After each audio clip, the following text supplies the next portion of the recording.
What is up, my dudes and dudettes? I am Todd. Behind that camera is Colleen. And if you're new here, we make these absurdly absurd videos of us converting this van you see behind me here into the ultimate adventure vehicle on wheels. Today we are talking about roof penetrations, or roof pennies, as no one calls them. These little beauties allow us to pass wires from outside the van to the inside of the van through the roof for things like lights, awnings, solar, Starlink, antennas, etc., etc. And because, as zen as it may sound, we are not looking to install any indoor waterfalls in our van, we use the #1 choice worldwide, Scanstrut. These come in so many different flavors: single wire, 2-wire, horizontal, vertical, strawberry banana, mango blueberry, those last two being a joke, obviously. Anyways, we love them so much that we started stocking a few of our favorites on the website. Let's go ahead and cut a few more holes in a perfectly good vehicle. What do you say?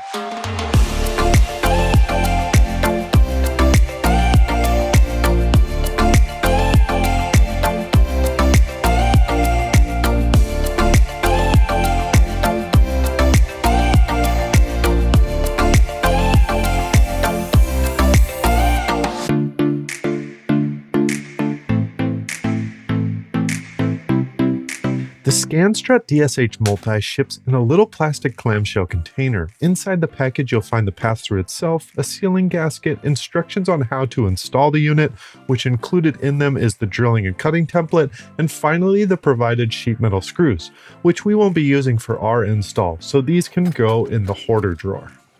Step numero uno is to harness your elementary school day skills and cut out the template along the dashed line. Scanstrut always says to check the scaling, but I believe this warning is for printing the template out at home off the internet, not the one that came in the actual package, so we always just YOLO it. With the template cut out, step 2 is to decide where it's going. I personally like to do this first roughly from inside the van. I have better visibility into all the things I need to avoid from this vantage point. The DSH Multi fits perfectly between the two outside longitudinal roof ribs, so final positioning takes place on the roof.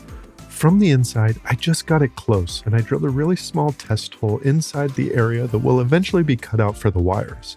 Then I find that hole on the roof and dial in the final position, where once I'm satisfied, I tape down the template with some painter's tape. Then, as always with every hole that we drill into metal, we center punch, because if you've spent any time in a machine shop, you've likely heard the joke, "What did the center punch say to the drill?" Don't worry, I'll make sure you stay on point. So I just put tape over this. I'm going to drill it from the top, and that tape will catch all the shavings, hopefully. Normally I'd put a box in there, but I really don't want to take this off right now because it's riveted back here. So just doing it this way. Once we've center punched and made sure it's not raining chips in the van, we pilot drill. Lately for this step, I've been using a high gauge split tip cobalt drill bit with the Metalmergy drill stops. These are a really awesome combination for drilling precision holes in sheet metal. Once I have all the pilot holes poked through the precious panels, I do a bit of cleanup, remove the drill template, and hit the area with a bit of negative pressure, aka a vacuum, to remove the metal chips and prep for the next phase. This next part gets a little messy, so to make myself merrier, I like to build a tape barrier around the exterior, sticky side in to keep things on the interior. I've used other methods, but those have been inferior, so yeah, do this because it's superior.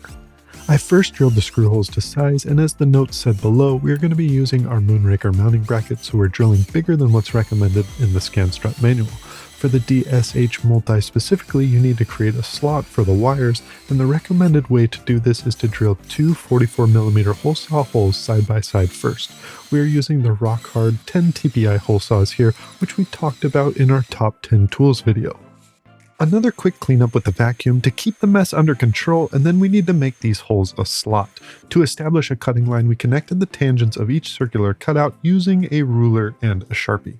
From there, we turn to our old friend, our beloved air saw, which, for lack of a better analogy, cuts the metal of the van as if it were made from butter. Butter.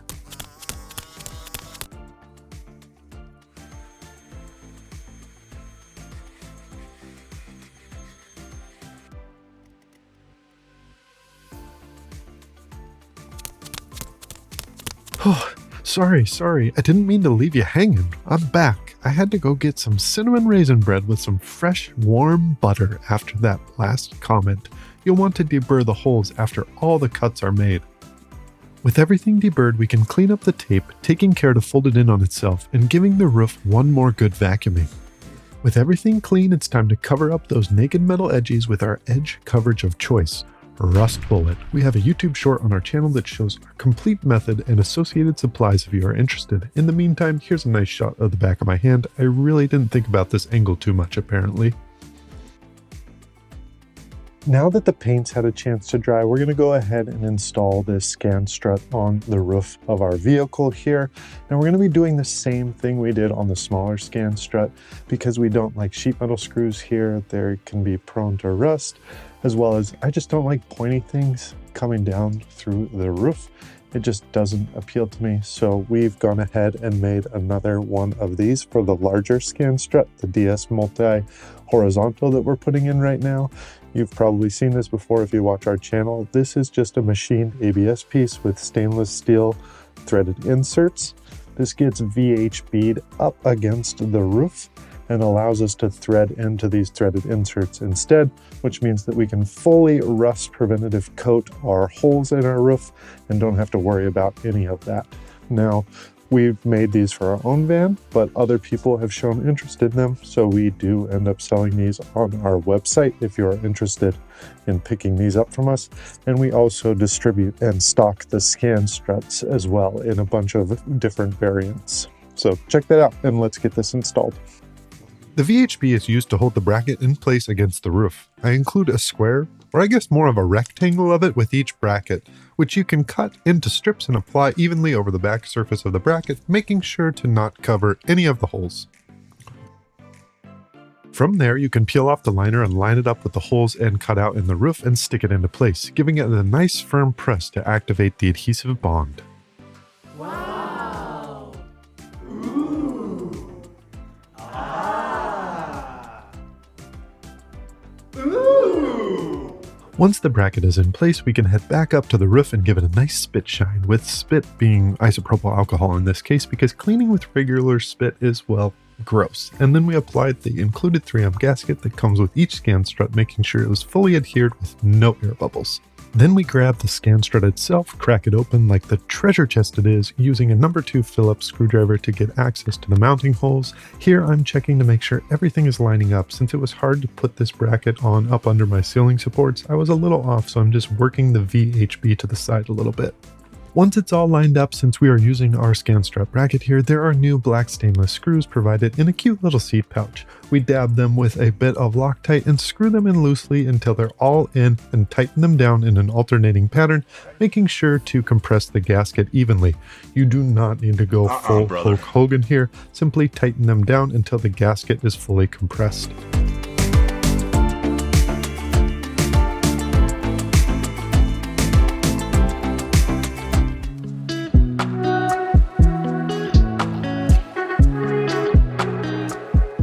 Here's a pro tip for you. Freeze the bung before you drill it.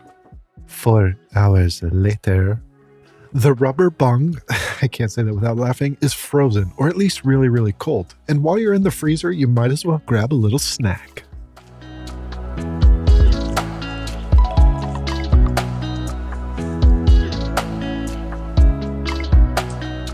So we got our It's It, and we've got this thing frozen. I'm gonna go ahead and poke some holes in this. This one in particular is gonna be for our antenna, so we need to put like 7 small holes in this. Normally it says you freeze it and then drill it with a drill bit, but I bought a Seaview cable gland and it came with a bunch of small tubes, and I actually felt like those drilled the holes much better in this rubber than a drill bit. So I bought some more small stainless tubes that are the approximate size of the antenna wires that need to go through this thing.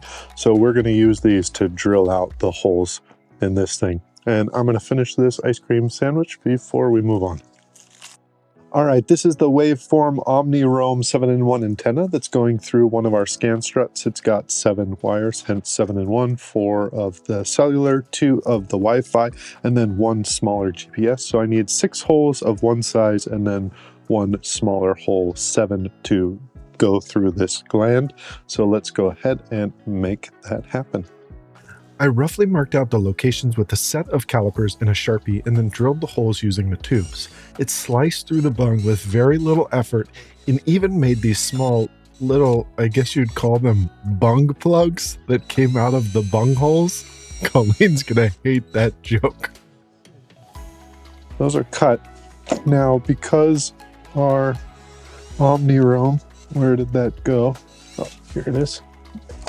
Now, because these have, you know, these connectors on the end, what we're going to have to do is cut little notches in here so that we can actually slide these in like this.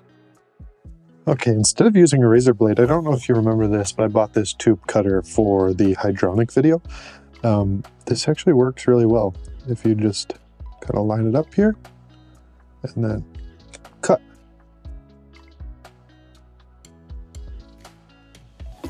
Okay, here's what it looks like with everything in, and you can imagine it as we stick this in and squeeze and tighten everything together. These are all going to seal around all these cables like that inside the Scanstrut. So we got all those through. Well, my friends, that wraps up another video in the Adventure Van build series. We really hope you enjoyed it. We installed these roof pennies just in time because tomorrow we are packing up the entire family and we're heading north to pick up our custom roof rack in Portland, Oregon from the friends at Paragon. That was just a great experience, so you'll want to stay tuned for that video, and I'm so excited to get that on the roof of this van. Speaking of the roof, let's climb up here and see what we ended up with. Oh yeah, we are the family that leaves our Christmas lights on our house year round. Do not judge. Anyways, we ended up with 1, 2, 3, 4, 5 penetrations in the roof here. Let's cover these quickly. This is the H multi in the front. This is going to feed power to the lights on the front of the roof rack as well as the rear load lights. We have 10 rigid 4-inch 360 lights going on the front and 2 rigid lights going in the back. That is the HD10. DSHD10, it's some combination of those letters and numerals. I'll link it down below, but that is for the awning, the Giard powered awning that we'll have there. This one right here is the HD6. This one is for the leeward walkable solar panels that we're putting up here. Those are really awesome. There's another H multi in the back there. That is for our antenna for boosting our cell signal and our Wi-Fi to our internal router inside the van. And then finally, that little guy, I totally forgot which one that is, but that is for our Starlink power. Overall, this project is definitely beginner DIY friendly. You have to be comfortable cutting and drilling holes in a nice expensive vehicle like this, but if you can get past that, smooth sailing. This total cost of this project was probably about $250 to $300. Each one of these is about $30 to $50. And then we used our internal brackets everywhere because we just do not like sheet metal screws around here. And overall, this project took about 20 to 30 minutes per one of these. Most of it is just waiting for that paint to dry. I went ahead and removed that time from the equation because I was multitasking and doing something else. Whew.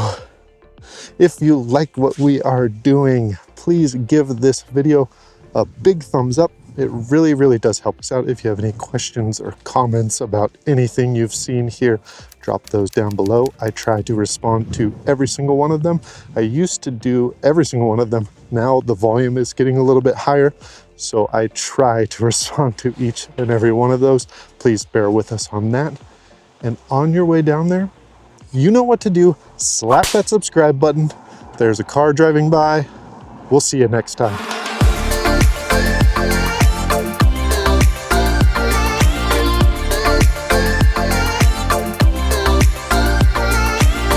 We have to drill 6 of one hole in the hole side. Better to support a small family business than buy Jeff Bezos another luxury yacht.